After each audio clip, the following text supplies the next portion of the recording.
everybody. Welcome to another edition of James Jam. I'm Jam. This is my jam. And today I thought what I'd do is a review of my most rare Louis Vuitton bags. My two.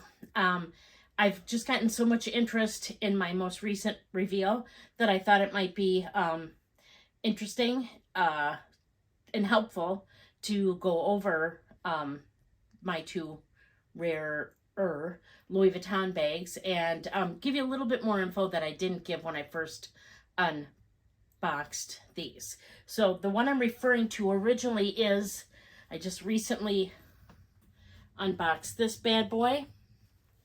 This is a beautiful Neo Speedy. There's the side, the back, the other side. Here's the bottom. No feet on the bottom. There is piping along the edges, and the piping on mine is in really good condition. Then you have a front zip, and inside there is the canvas lining. It's like the back of this. You have two small pockets in front with koala clips, and then why are they called koala clips? Because they look like a koala nose. Oh. Or nose. And then it's got the one big zipper compartment. This is kind of stuffed right now, so let me take that out here. And that's got green. It's like a suede. I don't know if that's, I think I said that last time, like El Cantera or something. Lining. It's pronounced El Camino. No, and then one back slip pocket. And then the back also has a strip of vachetta on, which I finally realized was to attach the D-rings to, because that's much more stable than trying to sew them to the canvas. Denim. Okay. And denim. Right, exactly. So I have this one. I also have the pink. To me, these are the two rare ones, but the one that's blue is, I think, pretty rare as well. So I don't know if I'm going to get that one. Don't get me wrong, I love denim and I love these two, but these were the two that I really, really wanted. If I got the denim, it would be just to have the denim, although I will say that lately... You mean the blue? Yeah, the blue. Ever since I got my Coach backpack in denim, I've been all about the denim. So I was going to kind of go over these two and then go over a regular Speedy and give my thoughts and such. So as you can see, these two are identical as far as the fronts go. This one's patina has a little bit more wear on it. Same with the back. You have a little more wear on this one. The bags have the yellow stitching on it. And then the rolled vachetta handles with the nice brass D-rings. But otherwise, they're pretty much the same bag. The pink one inside. I'm gonna open that one up here. Oh. So this one has pink lining in it. So it's a little easier for you to see the...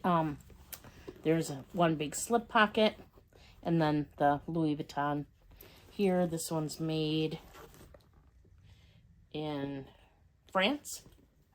Go look at the other one. Bonjour. Bonjour, yeah. This one is made... This one's made in the USA. So they have here. Otherwise, these are basically the same bag. To give a little more information and just to check them, I have my handy dandy tape measure. That's interesting that one's made in the USA. Yeah, sometimes they were. People have said that they prefer the made in Paris, that they thought that those were the highest quality ones, but I've not seen a difference in any of my items. There's Spain, France, Paris, you know, I don't know. They all, so far mine have all been pretty decent, I think. Russia? No. So I'm going to just measure just to see if they are the same. North Pole? This one is 12 inches across. So I'm from piping to piping, smack dab right on 12. So it's about a foot. It is. I'm going to just check the other one. I'm going to do it in the same spot. No. Oh, no, yeah, it is. Okay, right smack dab on, too, right on the piping. 12.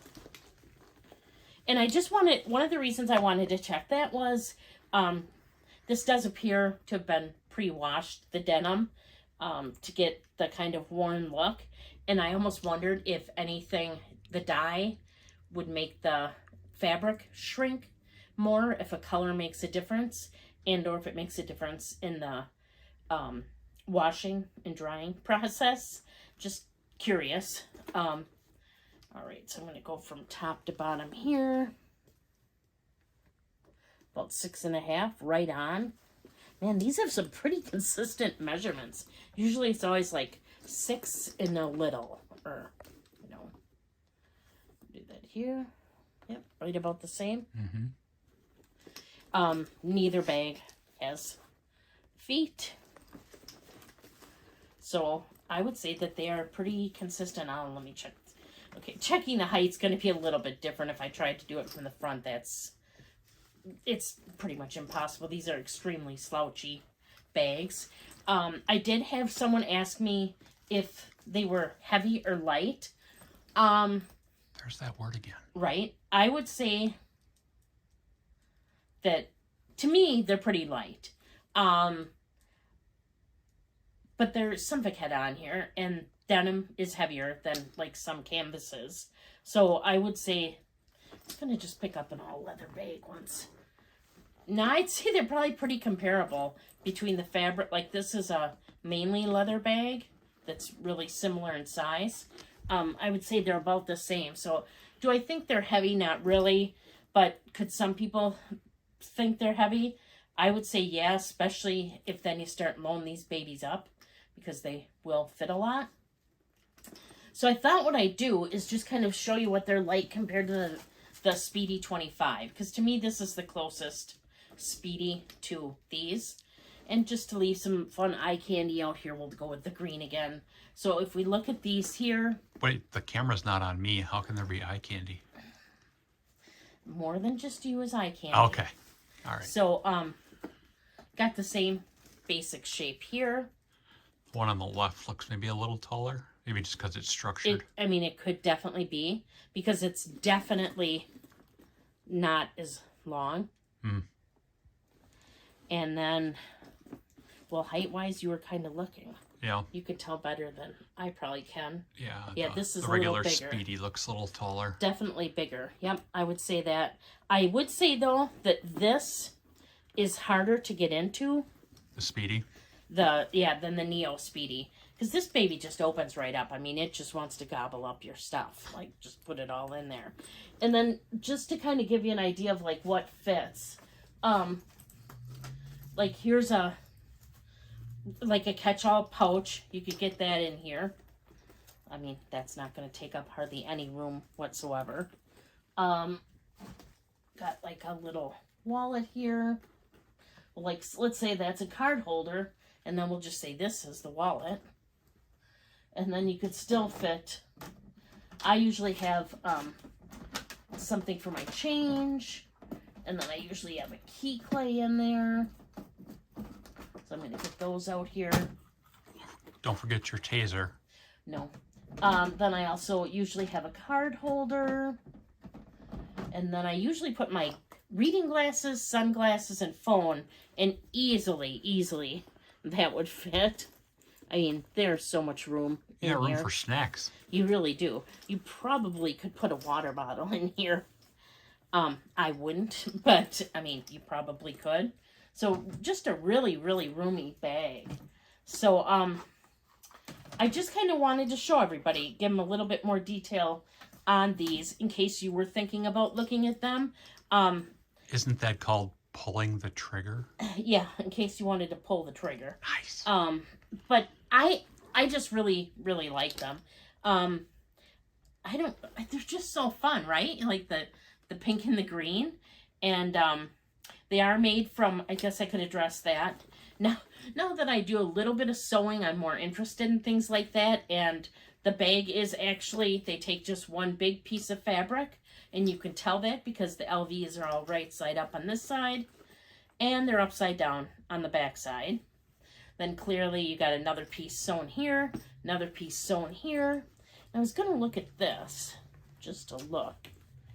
Okay, and the pockets are sewn onto the canvas in here. They're not a whole pocket sewn on. They just sew on the extra material and put like those gussets in there. Don't know the technical term for that. But yeah, so they sew them onto there. And then again, for the stability, they added the leather on both the front and the back, which is a really nice touch because that really protects the fabric. Keeps the handle stable on the bag. I mean, those leather strips aren't going to go anywhere. They're sewed on nicely, but the leather then takes the brunt of the heft and the weight, and just isn't going to wear out. I mean, that was just like a genius idea when they were doing this to do that. It looks like they kind of streamlined what they were doing then later when they just made the little like chap things on here. But because of the weight of this and the material, I think that the bag would be compromised if it was just a smaller piece. I think that this was the way to go. And then it just kind of can all weight gets distributed. And yeah, I mean, these babies are just tight on there. They're just so nice. So that's what I have for you today. Just thought I'd kind of compare them to a regular Speedy. Give a few measurements in case you're thinking about one. I think clearly they age beautifully. You know, you have to probably be careful. You got a lot of vachetta here and here. To me, that I'm going to use my bags, and if it's raining when I use them, it's raining. I have had bags where the vachetta has gotten wet, and as long as I don't touch it while it's wet and dries, it's dried without spots. I've had that happen. I have a Hudson that it's happened to on the strap numerous times, and a Lodge. The Hudson, both the bags had been caught in the rain. Both times. What were they doing out in the rain? When I was out in the rain. Oh. Both times I was petrified that it was going to just be spot central on the vachetta, and I didn't touch it, and I just let it dry, and I'll be damned if they both dried perfect. There's no spots on them, and they are not treated unless somebody treated them before me. But as far as I'm aware, they're not treated, and these certainly weren't treated either. And I'm not afraid. I'm not going to be afraid to use them. If they get spots, they do. But I have noticed, just personally, with bags I have, that is, and I can even say that about, happened to get my Lady Dior caught in the rain already. And the bright pink had big dark spots on it. And I'm thinking, oh, you've got to be kidding me. It was the first time I wore the bag out, like the first week I used it. And I'm thinking, oh, I wrecked it. I just ruined it. I ruined the bag. Oh my gosh. Oh my gosh. I thought, nope, I'm just going to let it sit and see what happens. And I mean, leather's durable. It's meant to be durable. So now after that, those kind of things happening, yeah, I'm just going to use them. It's raining. It's raining. I'm not going to certainly hold them out in the rain. But yeah. So just thought I'd show you guys those just for a little bit better look and a little more in-depth information on them. If you have any questions, let me know. If you're looking at purchasing one and there's anything I can do to help, let me know. I know that they tend to wear quite a bit around the piping. I looked a long time for both of these bags. I would say easily over 2 years to 3 years for this one, and even longer for the green one, till I finally found one that was at a price I was happy to pay. Okay to pay. Shouldn't be happy to pay, but and was in a condition that I was comfortable with, because I have seen a lot of wear on the piping, and I don't mind. I've seen some wear on the bags too, and some of that almost looks kind of cool, but I don't know. I start worrying when you're getting to a spot where there's been stitching or work done to connect the pieces. That's just something I'm not very comfortable with, and or I've seen some really dark from the oils of people's hands on bags that I don't like. But yeah, if you have any questions on these, let me know. I'd be glad to answer them, and just leave me comments down in the comments down below. I'd really like that. Helps me get to know everybody a little bit better. Do you have either of these bags? Do you have the blue one and think I should get it? Or is it like, nah, you got those two, you're good? I'd be interested to hear that though. If you haven't already found me, you can find me over on Instagram. I'm James Jam there as well. It's JAME_S_Jam. Usually put out little reels out there, usually once a week for sure, to show you my bag of the week, and then what I put in it or what fits. And then occasionally some other like mod shots with bags and things like that. I put out videos here on YouTube on Wednesdays and Saturdays. And so if you're not already subscribed, please consider subscribing. I would really appreciate it. I'd love to get to 2,000 subscribers. I just think that would be like so cool, and doesn't cost anything, means a lot to me. And for those of you who have been here with me, I really appreciate it. I do, and I think you know that in that too. Like, I answer all my comments. I don't know, the community's awesome. That's all I can say. I have just met, so to speak, virtually or in person now, wonderful people, and can't tell you how much I appreciate it, and that's why I'm here. It means the world to me. So until next time, please do unto others as you would have them do unto you. Thank you so much for watching. I also will address all questions that are addressed to the cameraman. Thank you.